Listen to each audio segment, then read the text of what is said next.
Haya Zamfara sai malam. Haya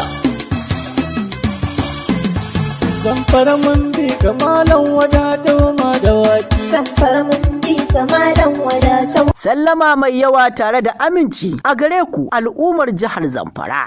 A yanzu dai kan mage ya waye, sai ku tsaya ku natsu kuma ku hankalta, sannan ku ci gaba da karatun tanatsu ta hanyar zaben shugaba haziki managarci ingantacce wanda zai kai ku ga tudun mun tsira, ya samar maku da rayuwa mai kyau. Alhaji Wadatau Madawaki ake magana, ya fito domin tsayawa takarar kujerar gwamnan jihar Zamfara a ƙarƙashin tutar jam'iyyar PDP mai alamar lema. Alhaji Wadatau Madawaki mutum ne ɗan asalin jihar Zamfara kuma mai kishin jiha, ya fito ne da kyawawan manufofi ga al'umma musamman matasa, samar da ayyukan yi, tallafawa ga marayu da dai sauransu. Alhaji Wadatau Madawaki a shirye yake tsaf domin tabbatar da samar da zaman lafiya da kuma inganta tsaro da yardar Allah. Juma'ar da za ta yi kyau tun daga Narba akan gane ta.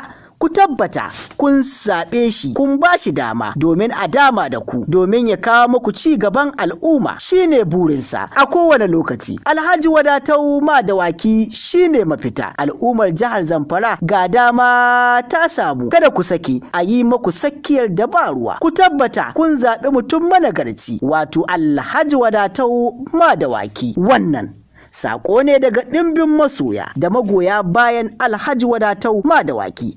Allah ya kawo mana dawwamammen zama lafiya da jagoranci mai amfani. Allahumma amin.